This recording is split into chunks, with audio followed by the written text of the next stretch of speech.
سب سے پہلے تو آپ یہ دیکھیں کہ جب آپ نے بوفے کھانا ہے نا، نارملی بوفے کون کرنے جاتا ہے؟ وہ کہتا ہے کہ میرے پاس کھلی آزادی ہو اور میں میکسیمم کھا سکوں تاکہ پیسے پورے کروں، ویلیو فار منی کی جب ہم بات کریں تو اس میں آپ نے سب سے پہلی احتیاط یہ کرنی ہے کہ آپ نے جیسے ہی افطاری کے لیے جائیں گے تو وہ کیا کریں گے کہ انہوں نے آپ کی ٹیبل پہ کوئی ایک دو سموسے رکھ دیں گے، کوئی رول، کھجوریں اور شربت، اس طرح کی چیزیں وہ رکھ دیں گے۔ اب اس سے یہ ہوگا کہ وہ پہلے آپ کو وہ دے دیں گے، آپ کے پاس کو 12-14 گھنٹے کا آپ کا روزہ ہے، اور جیسے ہی آپ وہ کھا لیں گے اس سے آپ کی فیلنگ ہو جائے گی، فل ہو جائیں گے آپ، فل ہو جائے گی۔ اور پیسے آپ دے رہے ہیں ان کو کوئی 5,000 روپے پر ایوریج، بالکل 4 سے 5,000، ٹھیک، بالکل۔ اب آپ نے اس کے اگینسٹ آپ نے وہ رول، سموسا، پکوڑا، کھجوریں یا وہ ایک شربت پی لیا ہے، وہ چینی، اس کے بعد پھر وہ تھوڑا سا وقفہ دیں گے کہ اب جی نماز کی بریک ہے، اس کے بعد ہم کھانا کھائیں گے، ٹھیک۔ اور اس کے بعد جہاں پہ پلیٹیں لگی ہوئی ہیں اس کے پاس انہوں نے سیلڈ لگائے ہوئے ہیں، انہوں نے تلی ہوئی چیزیں آگے لگائی ہوئی ہیں۔ اگر آپ نے کوئی تلی ہوئی چیز لے لی ہے اور اس کے بعد آپ نے پانی پی لیا ہے، پیاس تو لگ رہی ہے، پیٹ بھر گیا آپ کا، تو آپ نے تقریباً سمجھ لیں کہ آپ نے 500-600 روپے پر ہیڈ میں آپ نے کھانا کھا لیا ہے۔ آپ کی وہ اندر جا کے انہوں نے پھول جانا ہے۔ اگر آپ نے چاول کھا لیا ہے اور اس کے بعد وہ آپ نے کوئی کولڈ ڈرنک پی لیا ہے تو اس نے اندر جا کے اتنی فیلنگ کر دینی ہے کہ جو اصل آئٹم ہے کھانے کی آپ اس کی طرف جا ہی نہیں سکیں گے۔ اصل آئٹم اگر آپ نے کھانی ہے تو پھر آپ کو چاہیے کہ آپ باربیکیو پہ چل جائیں۔ آپ یہ شروع والے لوازمات جو انہوں نے افطاری کے وقت رکھے ہوئے ہیں وہ بھی نہ لیں، سکپ کر دیں آپ، سکپ کر دیں، ٹھیک ہے، سادہ پانی پئیں، ٹھیک ہے، سادہ پانی پئیں، اور میٹھا نہ لیں۔ میٹھے نے بھی آپ کے اندر جو ہے نا وہ فلفلمنٹ کر دینی ہے۔ آپ ڈائریکٹلی پانی پی کے آپ سیدھا جائیں باربیکیو پہ،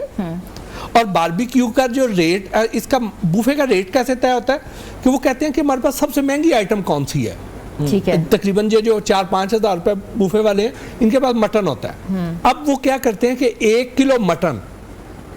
اس کا ریٹ نکالتے ہیں، اس کے پروسیس وغیرہ ڈال کے کہ یہ ہمیں تیار کتنے کا پڑتا ہے، اس کے اوپر اپنے اوور ہیڈ وغیرہ ڈال کے تو اس حساب سے نکالتے ہیں تاکہ اگر کوئی میکسیمم بھی کھائے تو وہ تقریباً بہت زیادہ بھی کھائے تو کوئی 1200-1500 گرام سے زیادہ نہیں کھا سکتا۔ اب 1200-1500 گرام کی اگر ہم ایوریج کیلکولیٹ کریں تو کیا ہوگا کہ اگر اس نے وہ جو 100-125 گرام کی پہلے اس نے پکوڑے سموسے کھا لیے ہیں 100-150 گرام کے، اس نے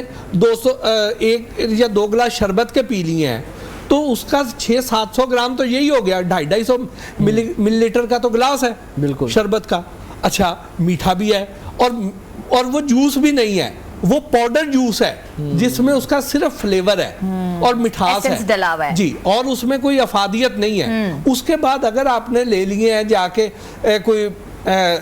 آپ نے فش لے لیا، سپوز جو فش ہے یہ بھی مٹن سے سستی ہے،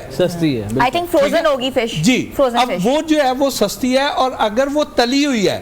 تو اس نے تو بہت زیادہ اس نے تو اندر آپ کی وہ جگہ گھیر لینی ہے، کیونکہ اس کے بعد آپ کو پیاس لگنی ہے، آپ نے اور زیادہ پانی پینا ہے۔ اچھا اب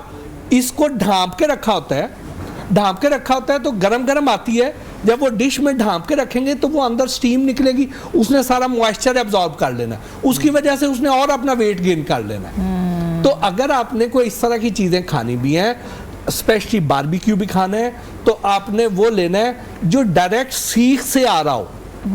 اچھا باربیکیو بھی لینا ہے تو ڈائریکٹ سیخ والا لینا ہے، کیونکہ اس نے موائسچر اپنے اندر ایبزارب نہیں کیا ہوا،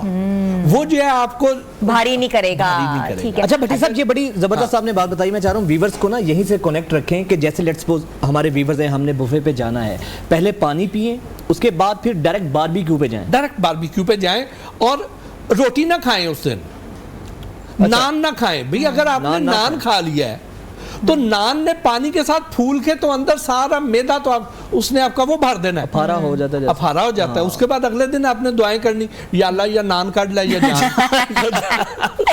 سموسے پکوڑے چینی یہ افطار کا ایک کہتے نا کہ ہر گھر کے ٹیبل کے ایک لوازمات میں سے شامل ہوتا ہے، ہر گھر پہ ہوتا ہے، تو اس سے جسم پہ کیا اثر پڑتا ہے؟ اب دیکھیے اللہ پاک نے روزے فرض کیے ہیں، پکوڑے نہیں کیے۔